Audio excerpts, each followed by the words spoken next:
వాళ్ళని ఏం లెక్క పెట్టవలసిందే లేదు. ఇప్పుడు మన సిద్ధాంతంలో ఈ హిందూ ధర్మంలో శంకరాచార్యుల వారు అద్వైత ప్రతిపాదన చేసే వరకు ఈ విశిష్టాద్వైతులకు ద్వైతులకు ఏమి చెప్పాలి అనిపించలేదు. విశిష్టాద్వైతము ద్వైతంలో ఏమి ఉంది అంటే అద్వైతాన్ని ఖండించే పద్ధతే ఉందే, కానీ అద్వైతంలో శంకరులు చెప్పిన దాన్ని ఖండించి వీళ్ళు విశిష్టాద్వైతాన్ని ద్వైతాన్ని నిర్మాణం చేసేది, కానీ స్వంత అభిప్రాయం వాళ్ళకేమీ లేకపోయింది. నువ్వు చెప్తున్నది సరిలేదు, అది ఇట్లా ఉంటుంది అన్నారు, అదే సిద్ధాంతం అయిపోయింది.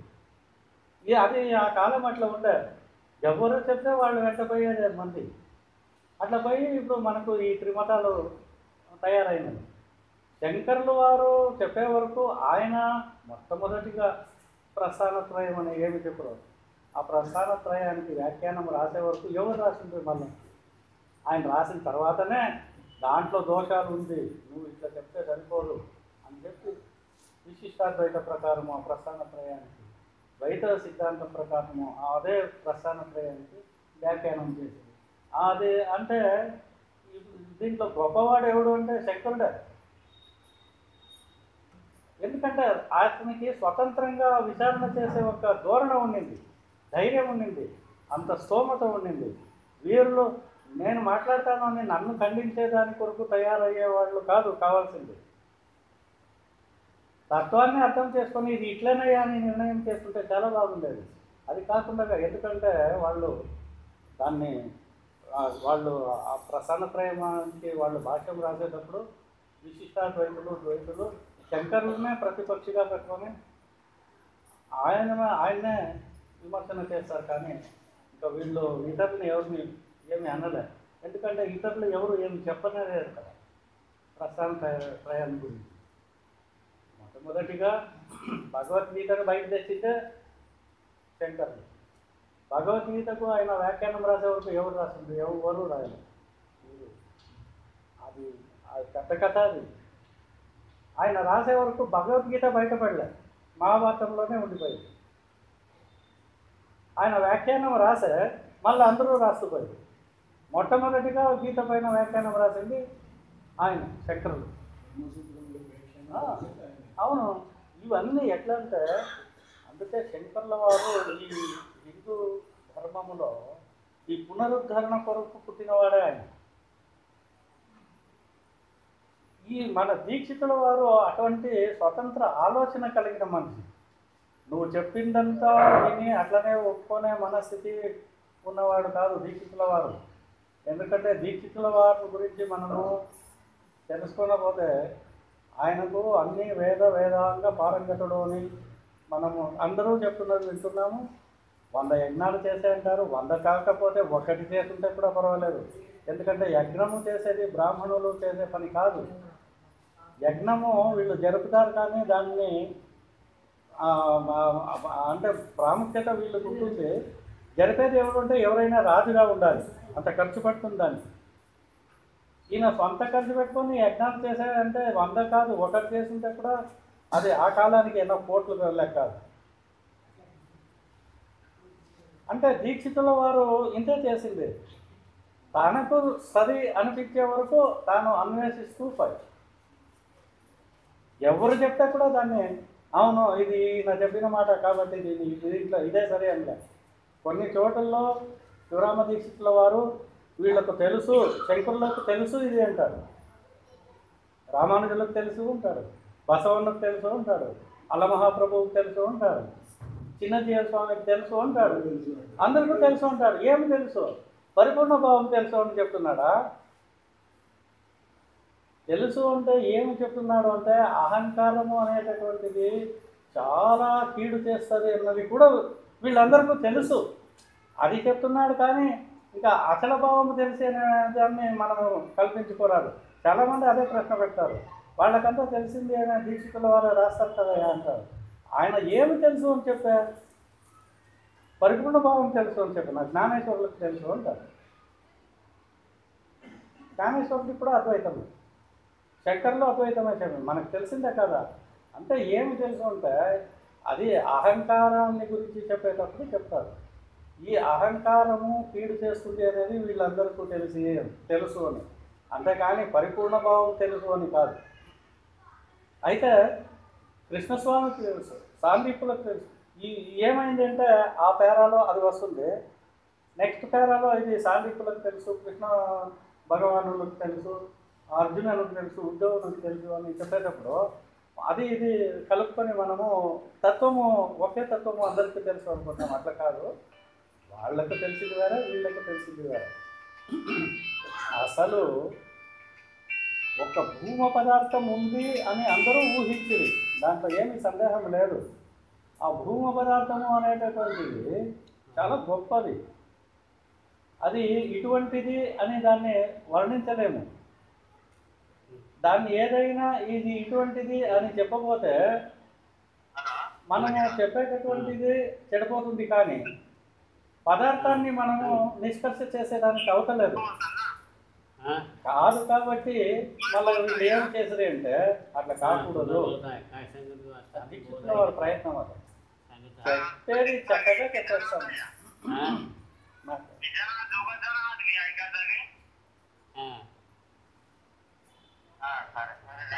आया आम्हाला विचार सांगत आहे, ऐकत जावा मी आता. हे म्हणजे नाही बरोबर येतं इतवारी. विचार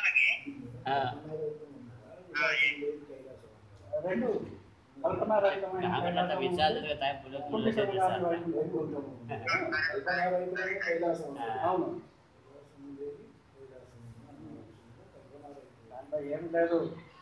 కుండితమగాని వైకుంఠం అంటే అది ఆ మాట ఎందుకు వచ్చింది అంటే, వైకుంఠము అనేటటువంటిది అది ఎప్పటి అంటే కుంఠితము ఏర్పడితే అదే నేను చెప్పింది మాకు పొద్దున్న మాట్లాడేటప్పుడు. వైకుంఠం అంటే ఆయన ఆక్షేపణ ఉండలే, కైలాసం అంటే ఆక్షేపణ ఉండలే, శివతత్వం అంటే వద్దనలే, విష్ణుతత్వం అంటే వద్దనలే, నువ్వు ఏమైనా చెప్పుకో, వైకుంఠం అంటే కానిలే, అదే ఆయన అభిప్రాయం. కుంఠితము కాకూడదు. కుంఠితం అంటే ఏమి, దాంట్లో ఇంకా ఏదో ఏర్పడింది, ఇది అది దాని అంశంలో ఇది పుట్టింది, ఈ మాటలు చెప్పరాదు అనేది భావం. ఇంకా విశేషంగా దాన్ని చెప్పాలి అంటే వైకుంఠములో ఉండేటటువంటి విష్ణుమూర్తి వైకుంఠము వదిలిపెట్టి చాలాసార్లు వచ్చినట్లంతా అది కుంఠితమే కదా.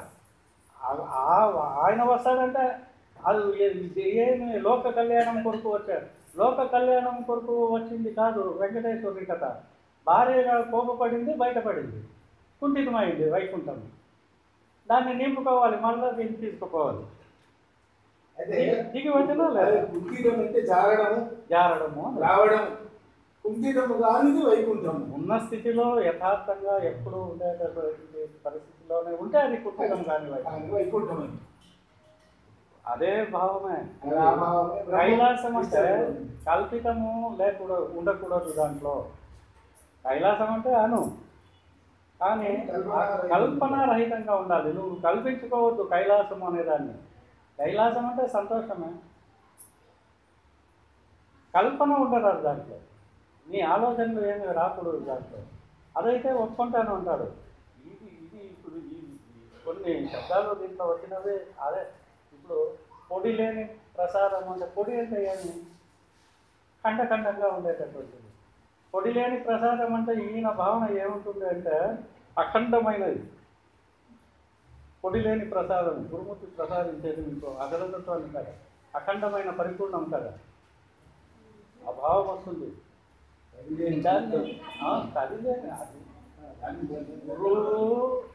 గురువు యొక్క అది చెప్తాడు, గురువు యొక్క కరుణారసము అనేటటువంటిది అది తడి లేని తీర్థం. దాంట్లో మునిగి తేలాలి, మునిగి తేలితే తడి అని అది రసము అయినా కూడా నీకు ఏమి తడి అని అంటుకోదు. ఆ కరుణారసము అనేటటువంటిది చాలా భావంలో ఆయనే చెప్తాడు.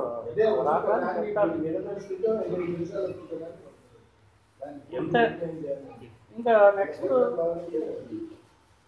ఈ మాయ చలనామాలు చెప్తున్నారు. ఇవి ఎంత ఉంది ఎంత, అదే చెప్పారు. అచలతత్వాన్ని చెప్పేటప్పుడు తక్కువ వస్తుంది.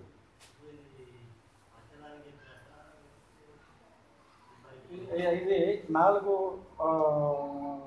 శీర్షికలు ఉన్నాయి. 4 చదివిన తర్వాత విమర్శిస్తాం. ఇప్పుడు చెప్పవచ్చు, మళ్ళీ అదే సందేహం పుట్టుతుంది ఇంకా దాన్ని చదివేటప్పుడు. ఇప్పుడు చూద్దాము ఎందుకు అది కేవలాత్మ అచలనామములు అని ఇక్కడ మాయా చలనామములు చెప్తున్నాడు. ఇప్పుడు మీరే ఆలోచించుకోండి, మాయ ఎక్కడ వస్తుంది?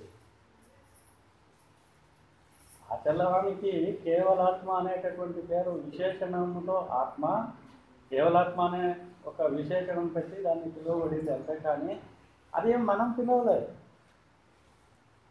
దీక్షితుల వారు అచలం అంటారు, బట్టబయలు అంటారు, పరిపూర్ణం అంటారు, అంతేకాని ఇంకా ఈ మాటలన్నీ ఆయనకి ఏమి నచ్చలే. అయితే ఈ మాటలతో చెప్తేనే అర్థమవుతుంది. కొత్త భాష ఒకటి సృష్టి చేయాలి నాకు మళ్ళా చెప్పాలి అంటే అది సాధ్యం కాదు. అవును, ఉంది ఉంది, దీంట్లోనూ అదే ఉంది. అదే మాట మళ్ళీ వస్తుంది అని చెప్పాను కదా నేను. ఇదే కేవలాత్మ అనే మాటనే అక్కడ కూడా వస్తుంది. అది అప్పుడు సంశయపడవలసింది ఏమి లేదు. దాన్ని విశేషమైన ఒక ఆత్మ అంటే ఇప్పుడు మనము వైకుంఠాన్ని, కైలాసాన్ని, విష్ణువుని సరిపెట్టుకోలేదా? అట్లనే ఈ ఆత్మను కూడా నువ్వు సరిపెట్టుకునేదైతే ఆత్మ అని అంటున్నారు కదా, అంతకన్నా ఎక్కువగా కేవలాత్మ అని అనుకో. కావాలంటే దీన్ని నేనేది నువ్వు అనుకో, అది కాదు. నీకు చెప్పాలి, నాకు ఆత్మతత్వ విచారణ తెలుసు కాబట్టి ఇది ఆత్మతత్వ విచారణ కదా, ఇది కేవలాత్మ విచారణ అంటే కాస్త నువ్వు ఆ ఆత్మ అయితే దీంట్లో ఏదో విశేషం ఉంది అనే ఒక ఊహ నీకు వస్తుందా లేదా? దాన్ని తెలియజేసే దాని కొరకు ఈ పదప్రయోగాలు చేసింది ఆయన.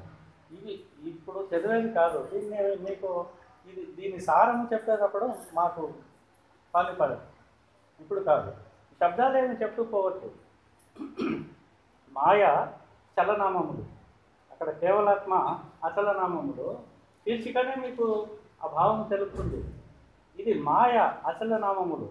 ఏమి?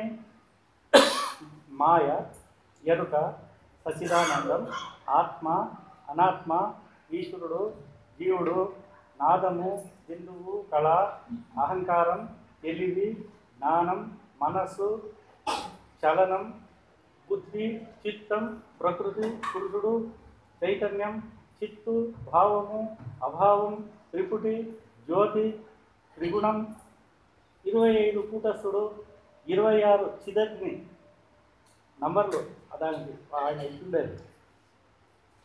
సకల చింతలు గలది, జ్ఞప్తి, శరం, అక్షరం, క్షేత్రజ్ఞుడు, అవిద్య, విద్య, బ్రహ్మ, విష్ణువు. మమ్మల్ని చాలా బాధపడతారా?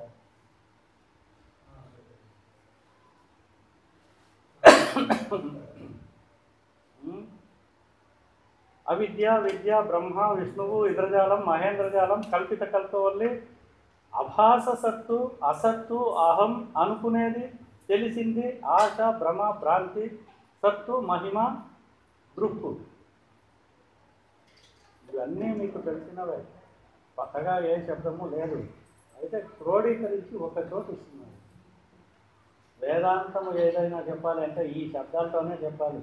వేరే శబ్ద ప్రయోగం చేసి వేదాంతం చెప్పకపోతే వేదాంతం కాదు, వేరేమో అయిపోతుంది. అన్ని దీంట్లోనే ఇవించి చెప్తున్నాడు. తర్వాత దృశ్యం, జాగ్రత్త, స్వప్నం, సుశుక్తి, మహేశ్వరుడు, స్వరూపం, దాసత్వం, బ్రహ్మత్వం, ప్రకాశం, నేను, శరీరం, నారాయణుడు, జీవం, పరబ్రహ్మ, మాయ.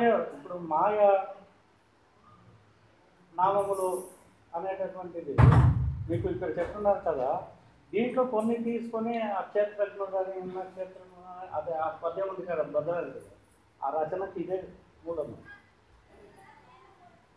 జీవం, పరబ్రహ్మ, పరలింగం, అన్నమయ కోశం, ప్రాణమయ కోశం, మనోమయ కోశం, విజ్ఞానమయ కోశం, ఆనందమయ కోశం, నీవార శూకం, కనుపాప, కారణం, దృష్టి, హంస, బ్రహ్మరంధ్రం, సూదిరంధ్రం, బీజం, ఇంద్రియం, ఖండం, అఖండం, చిలుక, ముక్తికాంత, గారడి, మోడి, త్రినేత్రం, 3 కన్నులు గలవాడు, నిర్ణయం, గుర్తెరిగేది, కంటిలో నలుసు. ఎన్ని పదాలు కాదు, ఇన్ని పదాలు శబ్దాలు కలిసి ఉంటాయి. ఇప్పుడు ఏమంటారు తెలుసా, ఒక భాషలో ఒక 300 శబ్దాలు మనకు తెలిసి ఉంటే ఆ భాషను మనము వాడుకోవచ్చు, మాట్లాడవచ్చు అంటారు. సాధారణంగా ఇంగ్లీష్ అంటే అంతే, ఎక్కువ లేదు. 300 శబ్దాలు మీకు తెలిస్తే దాన్ని జత కూర్చి మీరు మాట్లాడాలంటే మీకు ఆ మాటలు వచ్చేస్తాయి అంటారు. ఈయన 1000 శబ్దాలు చెప్తాడు కదా.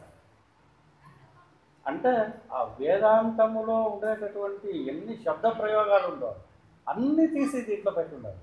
ఏదైనా కానీ చూసుకోండి అని. ఈవార సుఖం కనుపాప కారణం దృష్టి హంస బ్రహ్మరంధ్రం సూదిరంధ్రం కంటితో నలుసు వ్యాపకం గలది వినేది విననిది అడిగేది అడగనిది చెప్పేది చెప్పనిది కాంతి విగ్రహం బొమ్మ 100 అయింది ఇప్పటికి. అదే కేవలాత్మ నామములు అసలు నామములు ఎన్ని చెప్పాయి, 100నే చెప్పాయి. ఇది ఇంకా పొడిగిస్తున్నాడు. ఎందుకంటే ఇది ఎంత చెప్తే కూడా ఇది సరిపోదు. ఇంకా చూడండి 200 పైన చెప్తాడు. నేను ప్రతిమ విశ్వం జగత్తు ప్రపంచం సర్వం ద్వయం అద్వయం వికారం ప్రజ్ఞానం బ్రహ్మ అహం బ్రహ్మస్మి తత్వమసి బ్రహ్మ అయమాత్మ బ్రహ్మ, ఇవన్నీ మాయనామాలు. ఓం ఇత్యేకాక్షరం బ్రహ్మ బ్రహ్మైవాహమస్మి సచిదానందం బ్రహ్మ పంచ సంస్కారం దేవతా భ్రాంతి సాక్షి సర్వసాక్షి నివర్తకం వర్తకం భావం అభావం స్వభావం, భావం అభావం స్వభావం ఏదైనా సరే సభ్యుడం. 25వది పరమాత్మ అంతరాత్మ మూలమాయ అక్షర బ్రహ్మ అవ్యాకృతం పరాశక్తి ఆదిశక్తి జ్ఞానశక్తి ఇచ్ఛాశక్తి క్రియాశక్తి క్రియా సంకల్పం వికల్పం